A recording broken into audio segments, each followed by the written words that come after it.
Bismillahirrahmanirrahim. Assalamualaikum warahmatullahi wabarakatuh. Welcome back to my YouTube channel via Eli Aceh. Salam Malaysia Busroom, salam rumah kreatif. Teman-teman semuanya, apa kabar? Ya. Oke, kita buka dulu ya. Bismillahirrahmanirrahim. Alhamdulillahirabbil alamin. Allahumma shalli ala sayidina Muhammad wa ala ali sayidina Muhammad. Rabbi shrah li sadri wa yassir li amri wahlul 'uqdatam min lisani yafqahu qawli. Raditu billahi rabba wa bil islami dina wa bi Muhammadin nabiyya wa rasulah. Alhamdulillahirabbil alamin.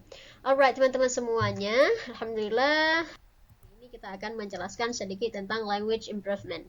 Ya, seperti yang udah Bia janjikan kepada kalian semuanya ketika kemarin baru awal masuk asrama, kita akan mempelajari ataupun kita akan sedikit sharing-sharing tentang bahasa ya, tentang language.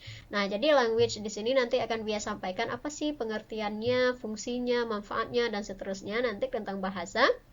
Dan juga sekarang Bia akan menyampaikan kepada kalian apa sih pengertian daripada improve ya.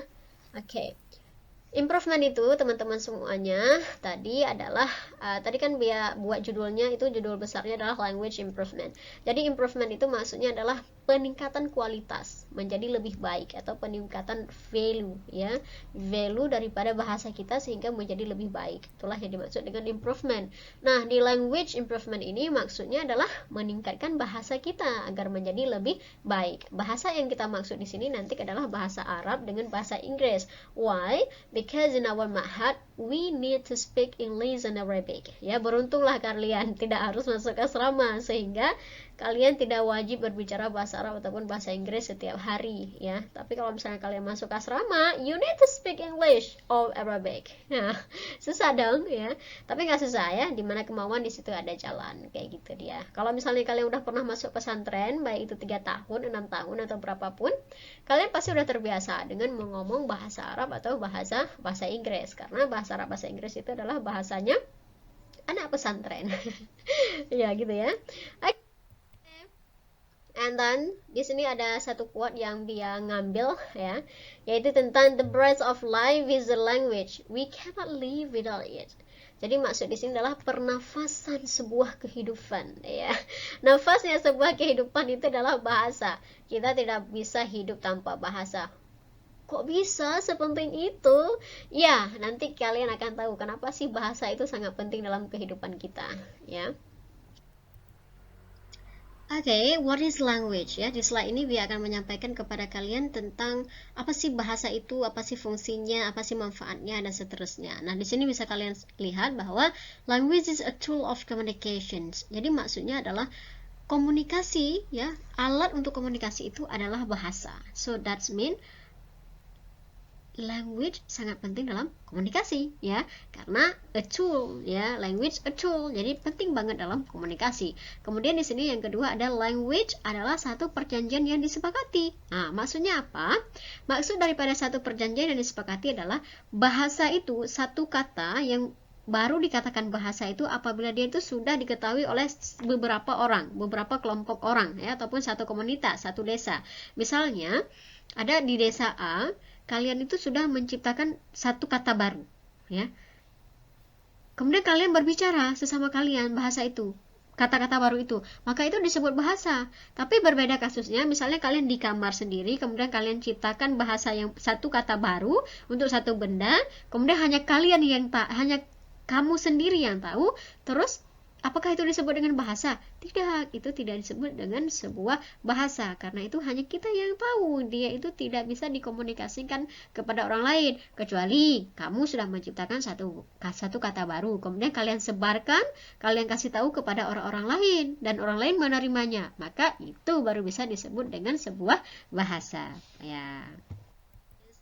To express feelings. Jadi kalau misalnya bahasa itu di sini ya, yang poin ketiga itu artinya adalah untuk mengekspresikan feeling kita. Misalnya feeling sedih, misalnya feeling bahagia dan seterusnya, itu gimana cara kita menyampaikan kepada orang lain. Nah, di sini tuh ya, dengan bahasa kita bisa menyampaikan aku lagi sedih loh hari ini. Nah, dengan intonasinya yang rendah. Misalnya kita lagi senang, kita lagi semangat, jadi kita sampaikannya dengan yang intonasi yang tinggi. Aku senang banget loh hari ini kan aku lulus. Nah, kayak gitu. Jadi kan itu disebut dengan bahasa kayak gitu ya. And then ini nih di sini ya, to express feelings, and then dengan demikian kita bisa mengerti satu sama lain. Misalnya kawan-kawan menyampaikan feelingnya kepada kita. Jadi kan kita bisa mengerti keadaan dia. Oh, dia lagi sedih, dia lagi senang, dia lagi bahagia dan seterusnya ya. And then the next is to express ideas. Jadi to express ideas itu otomatis kita menggunakan language ya, menggunakan bahasa. Misalnya kalian punya ide yang sangat brilian tentang bisnis, tentang metode pembelajaran, tentang hal-hal yang penting lainnya misalnya gitu kan, itu kan bisa kalian sampaikan melalui bahasa. Kalau misalnya kalian nggak bisa bahasa, kalian nggak bisa komunikasikan kepada orang lain, berarti ide itu nggak akan pernah keluar di kepala kalian atau di hati kalian. Itu nggak akan ada orang yang tahu dan nggak akan pernah bisa dikembangkan. Tapi kalau kalian bisa sampaikan kepada yang lain, kita bisa sampaikan kepada orang-orang lain, sehingga ide-ide itu kalau bermanfaat, bagus dong, kita bisa dapat pahala kayak gitu ya. Oke, and then the next one is to make history. Itu maksudnya apa? Maksudnya adalah dengan kita bisa berkomunikasi dengan baik, dengan kita bisa berbahasa dengan baik, maka kita bisa saja menciptakan suatu kenangan, satu sejarah yang sangat luar biasa. Kayak gitu dia ya. Misalnya nih, contohnya nih Bia lagi sampaikan kepada kalian, menjelaskan kepada kalian tips-tips tentang language improvement. Karena Bia bisa sampaikan, maka insya Allah ini akan menjadi sebuah sejarah besar yang akan ada di YouTube channel Bia Ili Aceh. Jadi kan meskipun Bia sudah gak ada, Bia sudah meninggal, orang-orang masih bisa melihat karya Bia gitu dia. Orang-orang masih bisa mendengarkan apa yang Bia sampaikan hari ini ya. Jadi memang kalau misalnya kita bisa berkomunikasi, kita bisa berbahasa dengan baik, maka itu akan menjadi sebuah sejarah yang sangat luar biasa ya. Jadi make sure memang kita bisa menguasai cara-cara berkomunikasi dengan baik ya, insya Allah.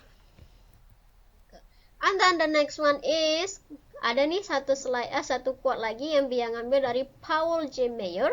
Beliau mengatakan communication itu sama seperti the human connection. Nah, komunikasi adalah interaksinya manusia, koneksinya manusia. Nah, jadi kita berkomunikasi itu maknanya kita sudah berinteraksi dengan manusia. Tidak adanya komunikasi, maka kita tidak adanya interaksi. Nah, makanya ya, lagi dan lagi kita bilang language is the most important thing in our life. Kayak gitu dia ya. Di sini dikatakan ya, communication is the key to personal and career success. Kunci sebuah kesuksesan itu adalah daripada bahasa, daripada komunikasi. Ya, karena komunikasi is language is a tool of communication. Jadi sama dengan komunikasi adalah bahasa. Ya, komunikasi adalah yang paling pentingnya lagi adalah komunikasi is career success. Kamu mau sukses, maka kamu harus bisa berkomunikasi dengan baik, harus bisa melobi dengan baik, harus bisa berbicara dengan baik, harus bisa melakukan negosiasi ini itu, baik itu di bisnis, pendidikan dan seterusnya, itu harus baik dengan pejabat, dengan orang pertengahan, dengan orang yang biasa, harus pandai menempatkan sesuatu pada tempatnya dengan bahasa-bahasa tertentu. Nggak mungkin kan kalian jurusan kimia, datang kalian ngomong bahasa kimia ini itu istilah latinnya kepada orang, maaf kita bilang bapak-bapak yang menjaga parkiran. Kalian ngomong bahasa yang sangat tinggi, vocab-vocabnya, orang paham nggak? Ya tidaklah. Ya, makanya kalian harus bisa berkomunikasi dengan baik, dengan bahasa yang baik, yang orang semua paham. Ya, harus bisa menempatkan sesuatu pada tempatnya. Oke, di sini. Karena dari tadi Bia sampaikan language is communication, language is a tool of communication, dan seterusnya itu. Nah, di sini Bia sampaikan kepada kalian, ada berapa macam sih komunikasi? Ya, ada 3 macam komunikasi itu. The first one is verbal, non-verbal, and written. Jadi di sini kita itu akan lebih banyak belajarnya tentang verbal, ya.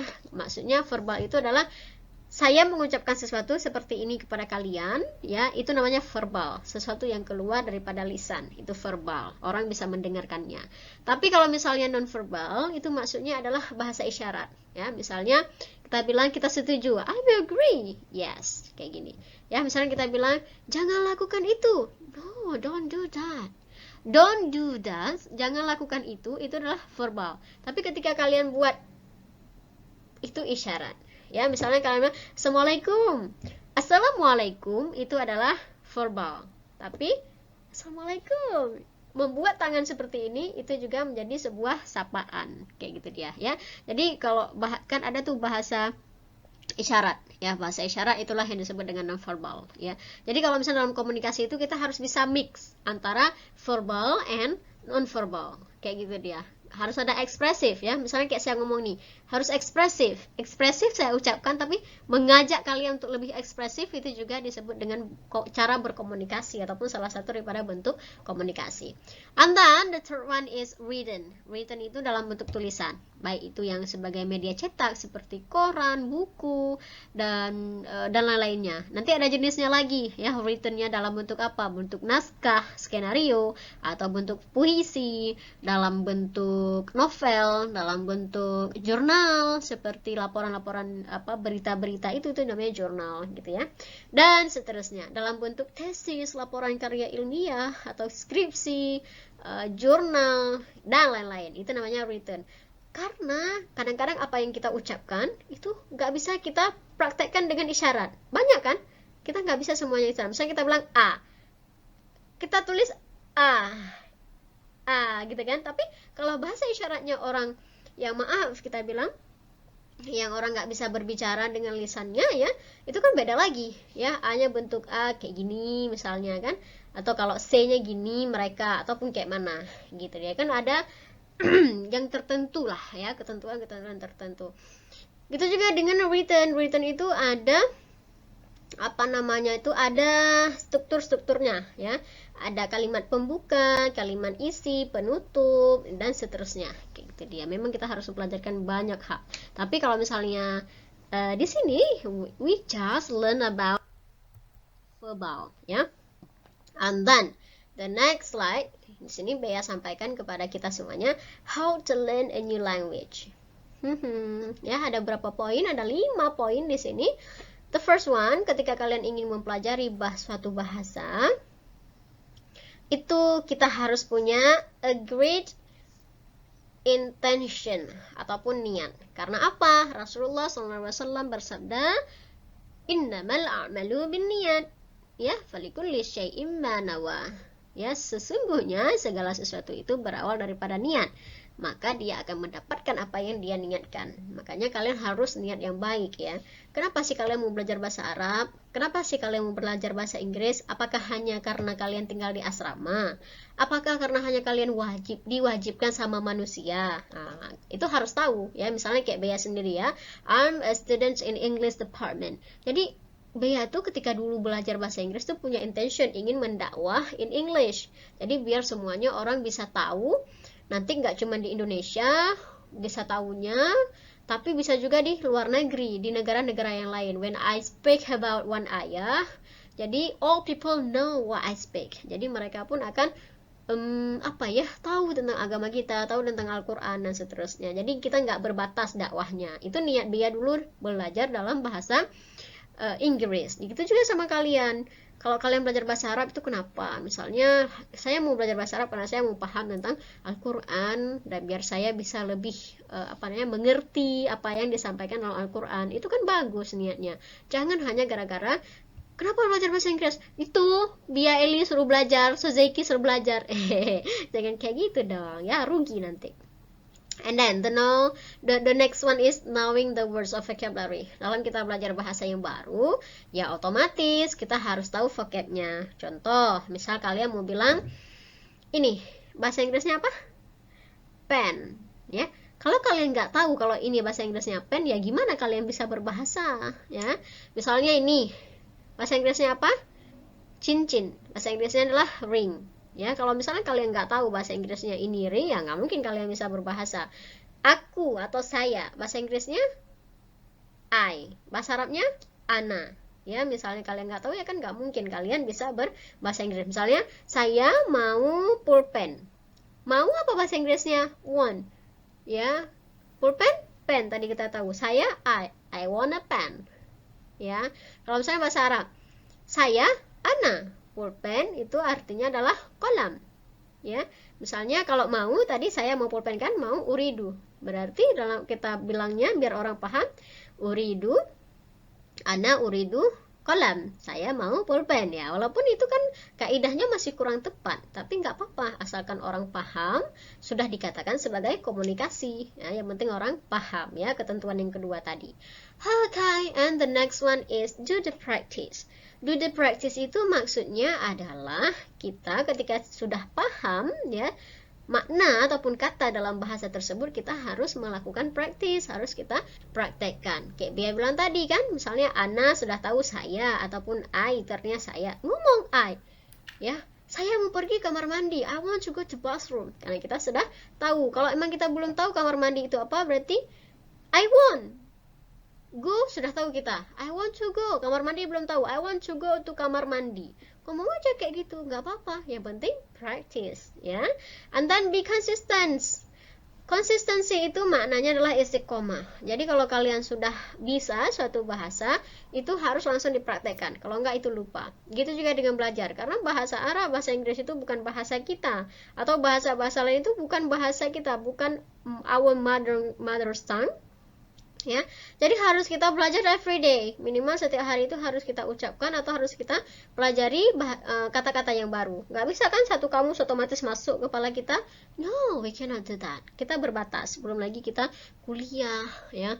Belum lagi kita ada pekerjaan di rumah disuruh orang tua dan seterusnya. Jadi memang nggak bisa dalam serta-merta. Jadi harus tahap per tahap. Jadi memang harus ada every day you get new vocabulary, ya, baik itu 1, 2, 3 dan seterusnya.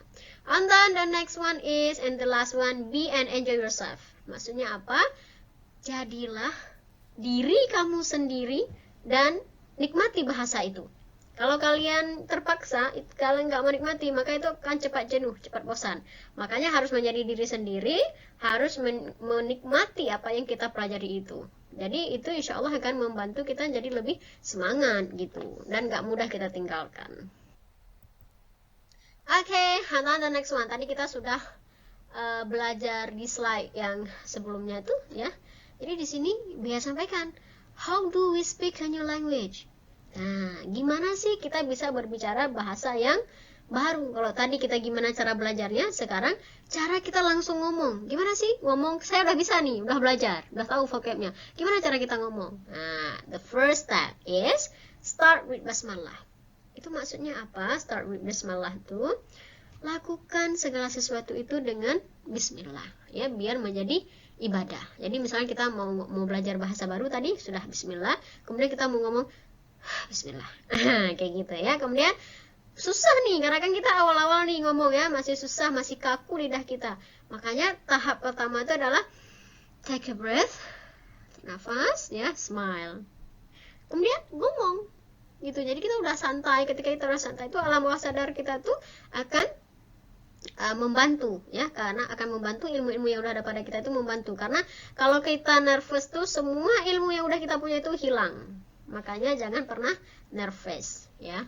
Kemudian do not think too much. Gak usah banyak mikir deh, ngomong terus apa yang bisa. Aduh, kaidahnya kalau misalnya kita mau bilang fi'il madhi, aku udah kerjakan kemarin, apa ya? Aduh, kalau misalnya fi'il mudhariknya apa ya? Gak usah mikir kayak gitu, ngomong terus. Yang penting orang paham, oke, mantap, lanjutkan. Gitu deh ya. Itu juga, aduh kalau misalnya mau bilang past bahasa Inggrisnya apa ya? Saya nih mau bilang saya udah pergi kemarin. Tapi gimana ya? Gimana cara bilangnya? Gak usah mikir itu, bilang aja I go yesterday, kan bisa ya. Walaupun sebenarnya dalam grammar adalah I went kemana gitu. Go itu menjadi went di past tense ya, tapi itu gak usah mikir terlalu lah, karena kita kan public speaking ya. Kecuali dalam academic purpose ya, academic public speaking itu kita harus mikir ya. Tapi kalau misalnya untuk sehari-hari is okay, never mind. And then the next one is enjoy yourself, seperti Bia sampaikan tadi di slide sebelumnya. Kemudian yang terakhir adalah get your stage. Maksudnya apa? Ngomong terus ya, bahasa Aceh lantak aju, hana payah pikiran, pegah aju punya hawa. Yang penting urang yang tanya pegah banyak muphom ya, hana payah ada pikir yang lain. Nah, kayak gitu ya. Begitu juga dengan bahasa-bahasa yang lainnya ya. Ini bisa dijadikan sebagai sebuah trik atau sebuah tips untuk kalian bisa memulai berbahasa yang baru. Kayak gitu dia. Oke, ya, biar rasa ini aja ya yang bisa biasa sampaikan hari ini. Semoga bermanfaat. Barakallahu lakum. Semoga Allah meridhai kita, memberkati kita ya.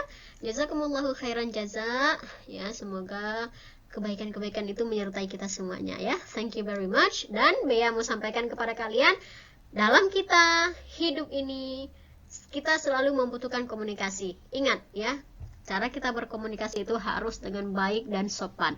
Akhlak itu diutamakan dibandingkan ilmu. Kalian nggak perlu banyak ilmu. Bukan berarti kalian nggak belajar ya. Maksudnya adalah al-adabu fawqal ilmi. Adab itu adalah segala-galanya, bahkan di atas daripada ilmu. Kalaupun kita banyak kali ilmu, beribu-ribu buku udah kita hafal, tapi akhlaknya tidak ada, maka itu nol. Ya, tidak ada guna.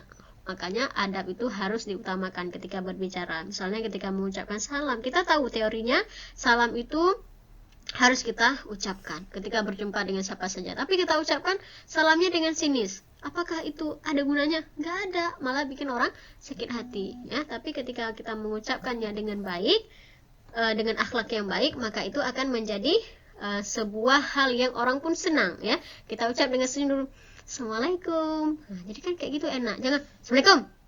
Nah, orang nggak enak ya. Makanya ucapkanlah dengan baik. Begitu juga dengan kode-kode etik yang lainnya. Ketika kita pulang kampung, ya nggak usah sok-sokan ngomong bahasa Inggris. Di kampung udah pegang bahasa Inggris, puhi. Ya, urang hana mengerti ya. Kita yang sudah belajar, maka tempatkan sesuatu pada tempatnya. Pulang kampung ngomong bahasa Aceh. Baik mau tiluh-tiluhan aja lah, Bu kalau paju Bu. Jangan gitu juga, Bu kalau ini paju Bu. Nah, jadi harus lebih, kita bisa menempatkan sesuatu pada tempatnya lah, kayak gitu dia ya. Semoga bermanfaat ya, insyaallah. Oke, dan yang terakhir seperti biasa, don't forget like, comment, and subscribe my YouTube channel Bia Ili Aceh ya. Thank you very much ya. Semoga bermanfaat. See you. Assalamualaikum warahmatullahi wabarakatuh.